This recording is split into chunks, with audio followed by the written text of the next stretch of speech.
ಭಾಷ್ಯದಲ್ಲಿ ಬಲುಮಟ್ಟಿಗೆ ದಶೋಪನಿಷತ್ತು, ಬ್ರಹ್ಮಸೂತ್ರ, ಭಗವದ್ಗೀತೆಗಳಲ್ಲಿ ಸಾಂಖ್ಯ ಯೋಗ ಅನ್ನೋ ಪದವನ್ನು ಬಹಳವಾಗಿ ಬಳಸಿದ್ದಾರೆ. ಆದರೆ ಆ ಪದಗಳ ಅರ್ಥವನ್ನ ವೇದಾಂತ ಪ್ರಕಾರವಾಗಿ ಒಂದು ಅರ್ಥವಿದೆ. ಆಮೇಲೆ ವೇದಾಂತದಲ್ಲಿಯೇ ಇನ್ನೊಬ್ಬರನ್ನು ಅನುವಾದ ಮಾಡಿದಾಗ, ಇನ್ನೊಬ್ಬ ಒಂದು ಮತವನ್ನು ಅನುವಾದ ಮಾಡಿದಾಗ ಬೇರೆ ಅರ್ಥ ಆಗುತ್ತೆ. ಸಾಂಖ್ಯ ಅನ್ನೋ ಪದವನ್ನ ಸಾಂಖ್ಯರು ಅಂತ ಒಂದು ಕಪಿಲ ಸಾಂಖ್ಯರು ಅಂತ ಒಂದು ಜನಾಂಗದವರು, ಒಂದು ಮತದವರು, ಅವರು ಅವೈದಿಕರು, ಅಂದ್ರೆ ವೇದ ಪ್ರಮಾಣಕರಲ್ಲ. ಅವರಿಗೆ ಸಾಂಖ್ಯಕಾರಿಕ ಅನ್ನೋದು ಮೂಲ ಗ್ರಂಥ. ಅದಕ್ಕೆ ಮೂಲ ಪುರುಷರು ಕಪಿಲ ಮಹರ್ಷಿಗಳು. ಅವರು ಪ್ರಧಾನ ಅನ್ನೋ ಜಗತ್ತಿಗೆ ಕಾರಣ.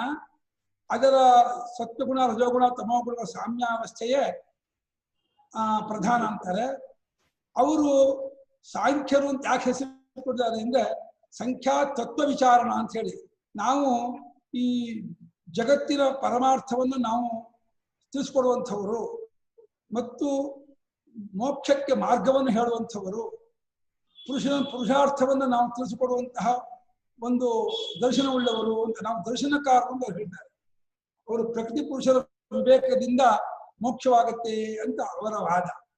ಆ ಪ್ರಕೃತಿಯು ತನ್ನಷ್ಟಿಗೆ ತಾನೇ ಜಗದಾಕಾರವಾಗಿ ಉಂಟಾಗಿ ಯಾರನ್ನ ಮುಕ್ತರನ್ನಾಗಿ ಮಾಡಬೇಕು ಅಂತ ಅನ್ಕೊಳ್ಳುತ್ತೋ ಅವರಿಗೆ ಸತ್ವಗಳನ್ನು ಹೆಚ್ಚು ಮಾಡಿ ಅವರಿಗೆ ಜ್ಞಾನವನ್ನು ಕೊಟ್ಟು ಮುಕ್ತರನ್ನಾಗಿ ಮಾಡುತ್ತೆ ಅಂತ, ಮತ್ತು ಬಂಧನ ಮಾಡಬೇಕು ಅಂದವರಿಗೆ ಸಂಘವನ್ನು ಕೊಟ್ಟು ಇದು ಗುಣತೆಗೆ ಅಭಿಮಾನವನ್ನು ಉಂಟು ಮಾಡಿ ಸಂಸಾರದಲ್ಲಿ ಈ ವಿಷಯದಲ್ಲಿ ಇಟ್ಟುಕೊಳ್ಳುವ ಹಾಗೆ ಮಾಡುತ್ತೆ ಅಂತ ಅವರು ಹೇಳ್ತಾರೆ.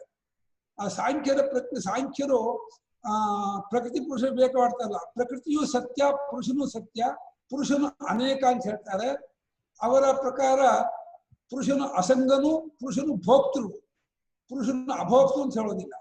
ಅವರು ಸಾಂಖ್ಯರು ಅನ್ನೋ ಪದವನ್ನ ಸಂಖ್ಯಾ ತತ್ವ ವಿಚಾರಣ ಅನ್ನುವಂತಹ ಒಂದು ವಾಕ್ಯದ ಆಧಾರದ ಮೇಲೆ ತತ್ವಶಾಸ್ತ್ರವನ್ನ ನಾನು ಹೇಳುವಂಥವರು, ಪರಮಾರ್ಥ ದರ್ಶನವನ್ನು ಸತ್ಯಶಾಸ್ತ್ರವನ್ನು ಹೇಳುವಂಥವರು ಅಂತ ಆ ಒಂದು ಹೆಸರು ಕೋಡ್ ಮೇಲೆ ಇಟ್ಕೊಂಡು ಅವರು ಸಾಂಖ್ಯಶಾಸ್ತ್ರ ಅಂತ ಹೇಳಿ ವಿಸ್ತಾರ ಬೆಳಿತಾರೆ. ಅದು ಶಂಕರಾಚಾರ್ಯರು ಅದೇ ಭಗವದ್ಗೀತೆಯ 11ನೇ ಶ್ಲೋಕ ಪೀಠಿಕೆಯಲ್ಲಿ ಬರೆಯುವಾಗ ಪರಮಾರ್ಥ ದರ್ಶನವನ್ನು ಹೊಂದಿದವರು ಸಾಂಖ್ಯರು ಅಂತ ಆ ರೀತಿ ಅರ್ಥ ಮಾಡಿದ್ದಾರೆ. ಆತ್ಮೀಕತ್ವ ದರ್ಶನವನ್ನು ಉಳ್ಳಂತಹ ಜ್ಞಾನಿಗಳನ್ನ ಸಾಂಖ್ಯರು ಅಂತ. ಅಲ್ಲೂ ತತ್ವ ವಿಚಾರಣ ಅಂದ್ರೆ ಪರಮಾರ್ಥ ತತ್ವವನ್ನು ಯಾರು ಕಂಡುಕೊಂಡವರೋ ಅವರೇ ಸಾಂಖ್ಯರು ಅಂತ. ಭಗವದ್ಗೀತಾಚಾರ್ಯನು ಕೂಡ ಯತ್ ಸಾಂಖ್ಯೈ ಪ್ರಾಪ್ಯತೆ ಸ್ಥಾನಂ ತದ್ಯೋಗೈರಪಿ ಗಮ್ಯತೆ ಅನ್ನೋದ, ಅದು ಸಾಂಖ್ಯರು ಅಂತಂದ್ರೆ ಆತ್ಮಜ್ಞಾನಿಗಳು ಅನ್ನೋ ಅರ್ಥವನ್ನೇ ಇಟ್ಕೊಂಡಿದ್ದಾರೆ. ಹಾಗಾಗಿ ಸಾಂಖ್ಯರು ಅನ್ನೋ ಪದವನ್ನ ಅವರೇನು ಪಾರಿಭಾಷಿಕವಾಗಿ ಅವ್ರದ್ದಾಗಿ ಏನು ನಾವು ಅರ್ಥ ಮಾಡ್ಕೋಬೇಕಾಗಿಲ್ಲ. ವೇದಾಂತದಕ್ಕೂ ಸಾಂಖ್ಯ ಅಂತ ಹೇಳಿ ಹೆಸರಿದೆ, ತತ್ವಶಾಸ್ತ್ರಕ್ಕೆಲ್ಲ ಸಾಂಖ್ಯ ಹೆಸರಿದೆ. ಆದ್ರೆ ವೇದಾಂತದಲ್ಲಿ ಸಾಂಖ್ಯರ ಅಂತಂದ್ರೆ ಆತ್ಮಜ್ಞಾನಿಗಳು ಅಂತ ಅರ್ಥ.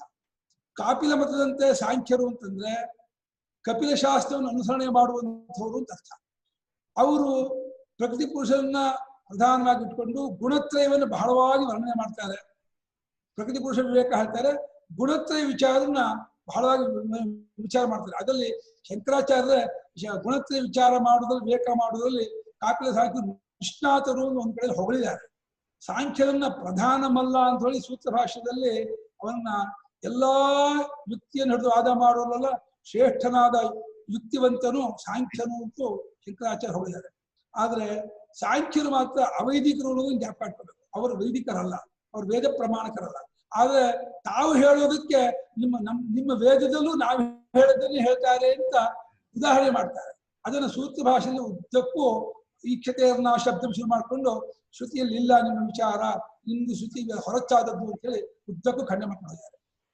ಆದ್ರೆ ನಾವು ಮಾತ್ರ ಶಂಕರಾಚಾರ್ಯರು ಸಾಂಖ್ಯರು ಅನ್ನೋ ಪದವನ್ನ ಆತ್ಮಜ್ಞಾನಿಗಳಿಗೂ ಸಾಂಖ್ಯರು ಅನ್ನೋ ಪದ ಬಳಸಿದ್ದಾರೆ ಅನ್ನೋ ಜ್ಞಾಪಕ ಇಟ್ಕೋಬೇಕು. ಭಗವಂತನು ಕೂಡ ಸಾಂಖ್ಯ ಪ್ರಾಪ್ಯತೆಯ ಸ್ಥಾನಂ ತದ್ಯೋಗೈರಪಿ ಗಮ್ಯತೆ ಅನ್ನೋದಾಗಲಿ ಸಾಂಖ್ಯ ಅಂತಂದ್ರೆ ಆತ್ಮಜ್ಞಾನ ಹೇಳಿದ್ದಾರೆ ಅಂತ ರೀತಿ ತಿಳ್ಕೊಬೇಕು. ಸಂಖ್ಯಾ ತತ್ವ ವಿಚಾರ ಬಂತು. ಹಾಗೆಯೇ